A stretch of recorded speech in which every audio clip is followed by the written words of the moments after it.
Welcome back to the channel. This is day 10 of our second honeymoon. We left off in the last video in Thompson, Georgia, where we had our first bunka-biker experience.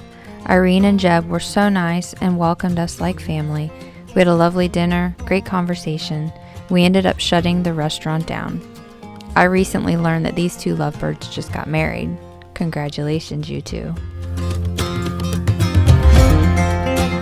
Today's agenda is visiting another teammate in Duluth, Georgia. You might be wondering, why interrupt our honeymoon to see a coworker? Well, when you see people every day in the office, it's easy to take them for granted. It's our belief that when someone puts forth effort to do something that's not trivial or not required, it holds more weight and proves the sentiment is genuine and has real meaning. This is the second out of 3 team members we will be visiting during this trip.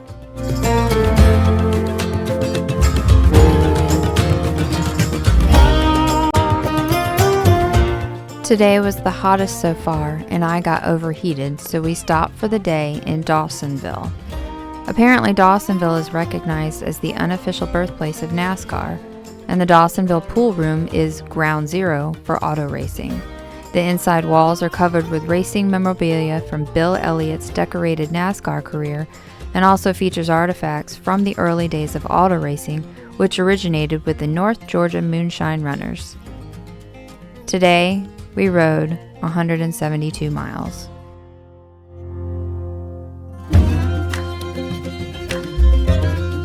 We had our second bunka-biker experience with Karen. She was so sweet and immediately pulled up my channel and began watching some of my videos. We stayed up half the night sharing stories from faith to children and of course our love of motorcycles. The next morning she led the way to breakfast. The great thing about Karen is she's 71 and you'd never know it. She's also part of the Patriot Guard riders who ride to honor fallen veterans and first responders. This holds a special place in my heart as I have 2 first responders in the family that are very near and dear to me. Karen, you are truly an inspiration, and when I grow up, I want to be like you.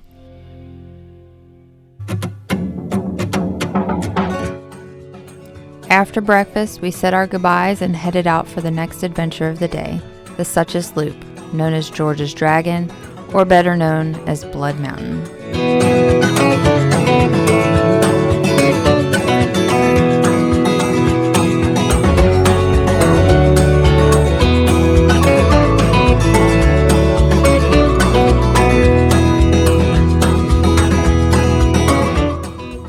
When looking into some of the history, I found this interesting story from the Appalachian Times.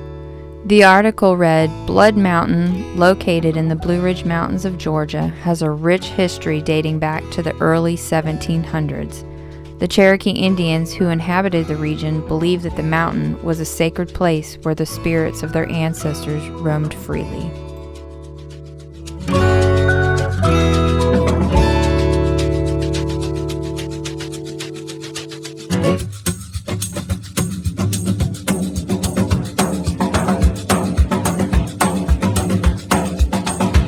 According to Cherokee legend, Blood Mountain was named after an incident that occurred in the early 1800s. It was believed that during their menstrual cycles, women were considered unclean and were required to be isolated from men. To honor this tradition, Cherokee women would climb to the top of Blood Mountain during their cycle to be away from the men and their homes. However, one day a group of men decided to climb the mountain to hunt for game. They were unaware that a group of women was already at the top of the mountain. When the women saw the men approaching, they immediately began to beat them with sticks and rocks. The men were no match for the angry women, and they were beaten to death. From that day on, the mountain was known as Blood Mountain, in honor of the fierce battle that took place between the women and the men.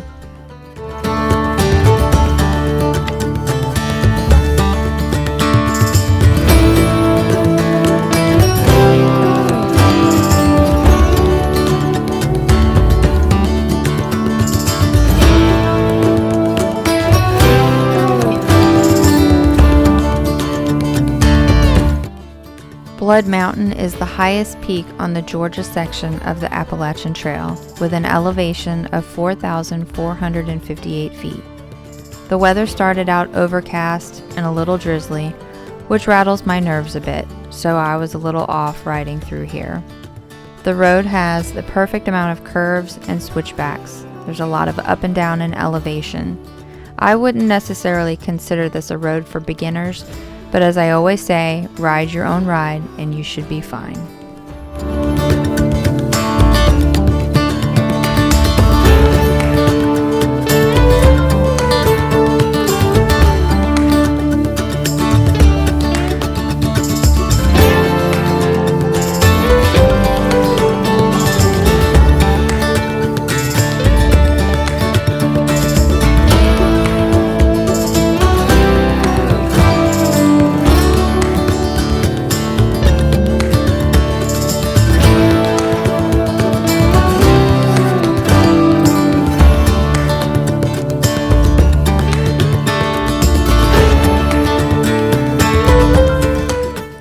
After we finished the loop, we stopped at the Riverside Tavern for a snack and potty break. We had some great conversation with some other riders. It's another example of my husband helping me out in a tricky spot.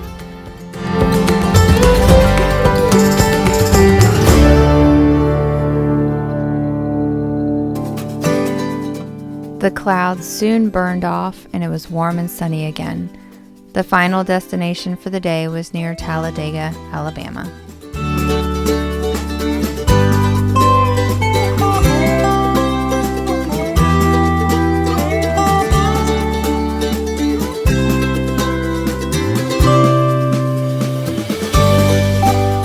Today, we rode around 250 miles. We stayed with some special friends of ours and ended with a relaxing sunset boat ride on the lake. I hope you're enjoying these videos. There's much more adventure to come. I hope that you'll consider hitting the like and subscribe buttons so you don't miss the next adventure. We just hit 500 subscribers. This is the best way to support the channel, and it's free. Thanks for watching, and I'll see you in the next one.